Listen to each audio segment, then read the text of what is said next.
Hi viewers, welcome to our channel. ఈ మధ్య తెలంగాణలో అమిత్ షా గారు చేసినటువంటి కామెంట్స్ ముస్లిం రిజర్వేషన్కి సంబంధించి మార్ఫింగ్ వీడియోలు ప్లే చేస్తున్నారు, సోషల్ మీడియాలో దాన్ని సర్క్యులేట్ చేస్తున్నారు అనేటువంటి నెపంతో తెలంగాణ రాష్ట్ర ముఖ్యమంత్రి రేవంత్ రెడ్డి గారికి, అలాగే ఈ అంశంలో వీటిని ఎవరెవరైతే షేరింగ్లు చేశారో సోషల్ మీడియాలో కావచ్చు, వాట్సాప్ గ్రూప్లో కావచ్చు, అటువంటి కొంతమంది కాంగ్రెస్ నేతలకి, లీడర్లకి కూడా కేంద్ర ఢిల్లీ పోలీస్ శాఖ కావచ్చు, లేదంటే కేంద్రానికి సంబంధించిన వాళ్ళకి సమ్మలు జారీ చేసినటువంటి పరిస్థితి. అసలు ఎందుకు సమ్మలు జారీ చేయాల్సి వచ్చింది? రేవంత్ రెడ్డి గారిని ఈ అంశం ఎంతవరకు తీసుకునే అవకాశం ఉంది? కేంద్రం దీన్ని ఏమైనా సీరియస్ గా తీసుకునే అవకాశం ఉందా? ఈ అంశాలపై మనతో మాట్లాడటానికి ప్రముఖ హైకోర్టు న్యాయవాది హనుమత్ ప్రసాద్ గారు ఉన్నారు. వారిని అడిగి మరి తెలుసుకున్నారు. నమస్తే సార్. ఏం చెప్తారు? తెలంగాణ సీఎం రేవంత్ రెడ్డి గారికి ఢిల్లీ నుంచి పోలీసులు వచ్చి మరి సమన్లు జారీ చేశారు. అమిత్ షా గారి వీడియోలు మార్ఫింగ్ చేశారు. మార్ఫింగ్ చేసినటువంటి వీడియోలతో సోషల్ మీడియాలో పోస్ట్ చేశారు, షేరింగ్ చేశారు అనుకుంటున్నాను. ఎలా చూడాలి సార్? ఇప్పుడు వీడియో మార్ఫింగ్ అనేది పెద్ద కుట్ర అండి. ఎందుకంటే ఈ ఎలక్షన్ మూమెంట్లో తన అన్న మాటలను అందంగా ప్రభావితం చేయడం వల్ల, ఎందుకంటే ప్రభుత్వాలు మారిపోయేటువంటి ప్రమాదం ఉంది. ఇప్పుడు మండల్ కమిషన్ వచ్చినప్పుడు, రిజర్వేషన్ రద్దు చేస్తామని మండల్ కమిషన్ వచ్చినప్పుడు ప్రభుత్వం వీపీ సింగ్ గవర్నమెంట్ పడిపోయే స్టేజ్ వచ్చింది. సో అలాంటి పరిస్థితిలో మార్ఫింగ్ చేసి, వన్స్ మార్ఫింగ్ చేసి అది చేయడం అనేది ఒక కుట్ర కింద వస్తుంది. అది అందులో సాక్షాత్ హోమ్ మినిస్టర్ది, దేశంలో ఉండే పవర్ఫుల్ హోమ్ మినిస్టర్ది. ప్రోటోకాల్ లెక్కలోకి వస్తే మూడో వ్యక్తి. అటువంటి వ్యక్తి మీద చేయడం అన్నది అది ప్రజలు నమ్మారంటే దేశవ్యాప్తంగా ప్రభావితం చూపిస్తుంది. ఇది ఒక నియోజకవర్గంతో, రాష్ట్రంతో సంబంధం కాదు. ఇప్పుడు రిజర్వేషన్ రద్దు అన్నది అది పెట్టారంటే మొత్తం మాడి మసిపోద్ది. అలాంటి తేనె తొట్టును తగిలించారు రేవంత్ రెడ్డి. అందువల్ల ఈ కుట్రలో అతను భాగస్వామ కాదా అన్నది అది ఢిల్లీ పోలీసులు తెలుస్తారు. ఎందుకంటే ఆయన ఏమన్నాడంటే, హోమ్ మినిస్టర్ గారే స్వయంగా ప్రకటించారు రిజర్వేషన్ రద్దు చేస్తారని మీటింగ్లో అన్నాడు. ఎందుకంటే రేవంత్ రెడ్డి గారు ఆయన మీటింగ్ ఇచ్చాడు, అలాగని చెప్పాడు. దానికి అరవింద్ గారు, బీజేపీ ధర్మపురి అరవింద్ గారు కౌంటర్ ఇచ్చాడు. నీకు హిందీ రాకపోతే నువ్వు ఎవరినైనా పెట్టుకుని ట్రాన్స్లేట్ చేయించుకో. ఆయన ముస్లిం రిజర్వేషన్ రద్దు గురించి అన్నాడు. ఆ రిజర్వేషన్లు తీసేసి మొత్తం ఎస్సీ ఎస్టీ బీసీలకి ఓబీసీలకి పంచుతామనేసి ఆయన అన్నాడు. నువ్వు ఎందుకు మారుస్తున్నావు అనేసి ఆయన అన్నాడు. ఇప్పుడు ఆయన ఉద్దేశపూరితంగా అన్నాడా, లేకపోతే హిందీ వచ్చు కదా ఆయనకి, పోనీ రాంగ్గా భావించాడు అనుకుంటే హిందీ వచ్చింది మాట్లాడి హిందీలో కూడా ఇంటర్వ్యూలు ఇచ్చాడు ఆయన. మరి తెలిసుండి కేవలం అన్నాడా ఈ విషయం? రెండోది మార్ఫింగ్ చేసింది కూడా మొత్తం అంతా లాగితే హైదరాబాద్ నుంచి అన్నట్టుగా వచ్చింది. వాళ్ళు సోషల్ మీడియాకి వచ్చి కాంగ్రెస్ ఎలక్ట్రానిక్ సెల్ వాళ్ళు కూడా వాళ్ళు సమన్స్ ఇచ్చారు. దాంతోపాటు వాళ్ళు ఇమీడియట్గా అరెస్టులు చూపిస్తున్నారు. గుజరాత్లో అక్కడ కొంతమందిని అరెస్ట్ చేశారు, ఒక 3-4 అరెస్ట్ చేశారు. ఈ పరిస్థితులు ఇది కొంచెం సీరియస్ కింద తీసుకోవాల్సి ఉంటుంది.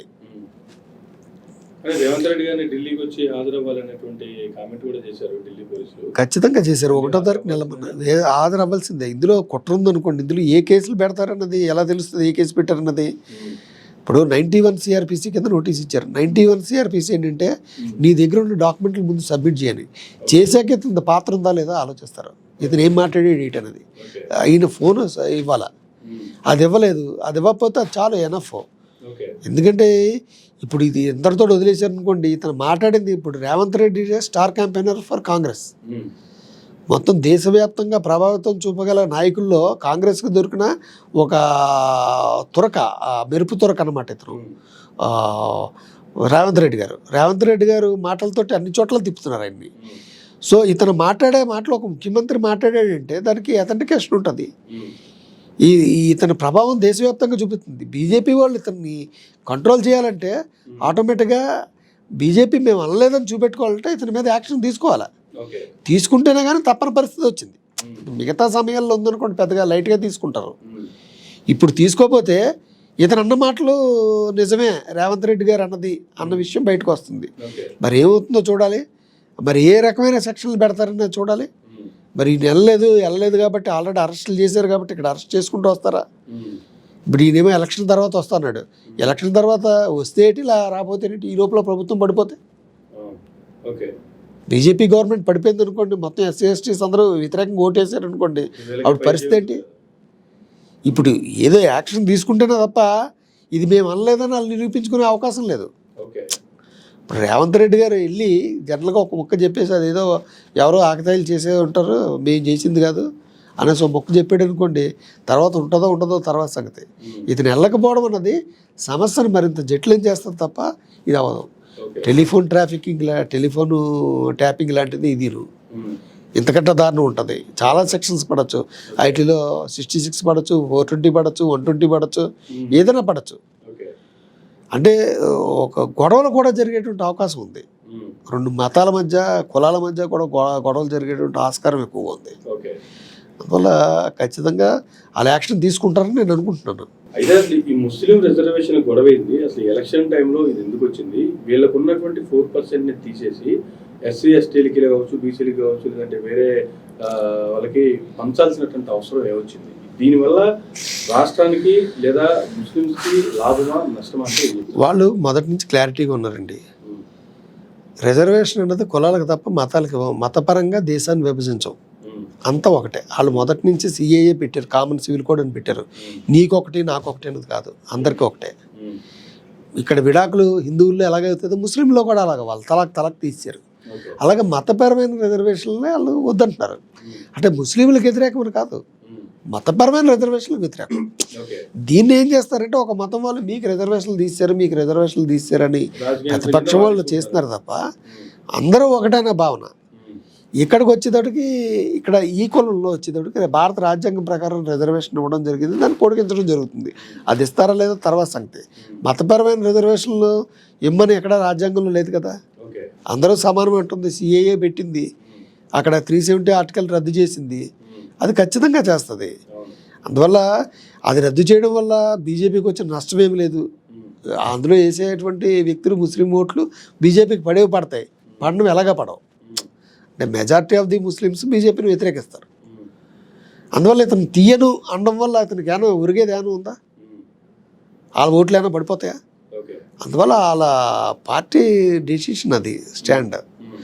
అందువల్ల రిజర్వేషన్లు తీశారు. రిజర్వేషన్లు తీయడం వల్ల ఏంటంటే హిందువుల్లో కొంత యూనిటీ పెరిగి, నమ్మకం పెరిగి, మరిన్ని ఓట్లు పెరిగే అవకాశం ఉంటుంది. ఇప్పుడు హిందూస్ నుంచి వచ్చేటప్పటికి ఈయన అన్న పని చేస్తున్నాడు మిగతా వాళ్ళ కాకుండా అన్న విషయం మీద వేసే ఉంటుంది.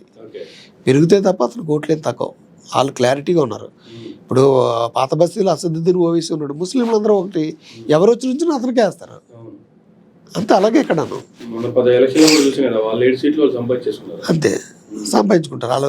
ఎప్పుడు వచ్చినా అవే సీట్లు, 7 సీట్లే ఉంటాయి. అంటే వీళ్ళకి వచ్చేటప్పుడు వీళ్ళు మొదటి నుంచి మతపరమైన విషయాలకి మోడీ గారు కూడా చెప్పాడు, నా కంఠంలో ప్రాణం ఉన్నంత వరకు మతపరమైన రిజర్వేషన్లకు నేను ఒప్పుకోను, అది తీసేస్తాను వెరీ క్లారిటీగా చెప్పారు. దాంట్లో సందేహం ఏం లేదు. వాళ్ళ అన్నంలో ముస్లింలు ఆశ్చర్యపోయేటువంటి విషయం లేదు.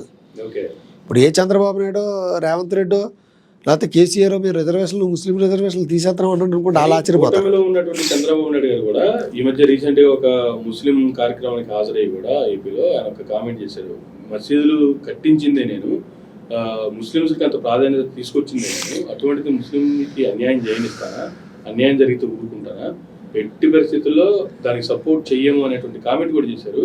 ఈ పైగా ఎన్డీఏతో అలయన్స్ లో ఇప్పుడు డ్యామేజ్ బాగా జరిగింది, ఆ డ్యామేజ్ని ఎలా కవర్ చేసుకోవాలో నీకు అర్థం కావట్లేదు. ఇప్పుడు ముస్లింలు భారతీయ జనతా పార్టీకి వ్యతిరేకంగా వేస్తారంటే కూటమిలో సభ్యులు అందరికీ కూడా వ్యతిరేకంగా వేస్తారు కదా. ఇన్ని చెప్పుకొని ఉండే, ఎన్నైనా చెప్పుకొని ఉండే, యాంటీగానే కొడతారు కదా. అందులో ముస్లింలకి గొప్ప ప్రతినిధిగా భావిస్తూ ఉండేటువంటి వ్యక్తి, అందులో స్ట్రాంగ్ లీడర్ ఎవరు మన ఆంధ్ర తెలంగాణలో, అసదుద్దీన్ ఓవైసీ. ఆయన ఏం చెప్పాడు, ముస్లింలు అందరూ వైఎస్ఆర్సీపీకి ఏమని చెప్పాడు. ఆయన్ని కాదనేసి ఈ బీజేపీ ఇంత వ్యతిరేకంగా ఉన్నా నేను వేస్తాను అంత కదా. వాళ్ళకి కావాల్సింది అంటే వాళ్ళ వరకు వాళ్ళ సేఫ్టీ వాళ్ళకి కావాలా. ముస్లింలో గొప్ప గుణం ఉందండి, వాళ్ళ అబద్ధాలకి ఒప్పుకోరండి, క్లారిటీగా ఉంటే వాళ్ళకి ఇష్టం అండి. ఇప్పుడు మోడీ గారి మీద గౌరవం ఎందుకు ఉంటుందంటే అతను అప్పబావ నాటక గోడమే పిల్లి వాటలాగా లేడు, ఆయన చెప్పేది అయితే చేస్తాడు. వాళ్ళు క్లారిటీగా, ఎందుకంటే ముస్లింలు క్లారిటీగా ఉంటారు, అది క్లారిటీగా ఉండేవన్నీ ఇష్టపడతారు. అతని వల్ల కాదు వీళ్ళకి పెద్ద నష్టం. నేను నీకు వెనకాల ఉంటానని చెప్పి అయిపోయాక ముఖం చూడకుండా ఉండేవాడితో వాళ్ళకి ప్రమాదం. అందువల్ల చంద్రబాబు నాయుడు నమ్మరు. అందువల్ల వాళ్ళు ఖచ్చితంగా చంద్రబాబుకి ఏరు, బీజేపీకి ఏరంటే చంద్రబాబుకి పడినట్టుగానే లెక్క. ఇది కూటమిలో ఉన్నాడు కాబట్టి. అందులో ఆ లీడర్సే వైఎస్ఆర్సీపీకి ఏమన్నారు. వాళ్ళకి ఓట్ బ్యాంక్ కదా ముస్లిం అంటే. సో అన్ని రకాలుగా వైఎస్ఆర్సీపీకి అనుకూల పరిస్థితులు ఉన్నాయి తప్ప ఎక్కడ వ్యతిరేక పవనాలు కానీ వ్యతిరేక గాలి కానీ ఏమీ లేదు. వ్యతిరేక గాలి ఏమి లేదు. ఇక్కడికి వచ్చేటప్పటికి తెలంగాణకు వచ్చేటప్పుడు ముస్లిం ఓట్లు కాంగ్రెస్కి షేర్ అవ్వచ్చు. అంటే పాత బస్తీలో లేని ఓట్లు మిగతా ప్రాంతాల్లో ఉండేవి కాంగ్రెస్కి పడవచ్చు, బీఆర్ఎస్ కూడా పడవచ్చు. బీజేపీ మీద ఏమైనా అభిమానం ఉంటే ఏమైనా ఒకటో రెండో పడచ్చు, కానీ బీజేపీకి ఎక్స్పెక్ట్ చేయట్లేదు ఇక్కడ పడేది. నార్త్ ముస్లిమ్స్ వేరు, నార్త్ ముస్లిమ్స్ సాలిడ్గా బీజేపీకి గుర్తారు, అంటే వాళ్ళు అర్థం చేసుకున్నారు అక్కడ. ఇక్కడికి వచ్చేటప్పటికి ఇక్కడ రాజకీయంగా ఇతను ఒక బూచ్ కింద చూపిస్తున్నారు మోడీని.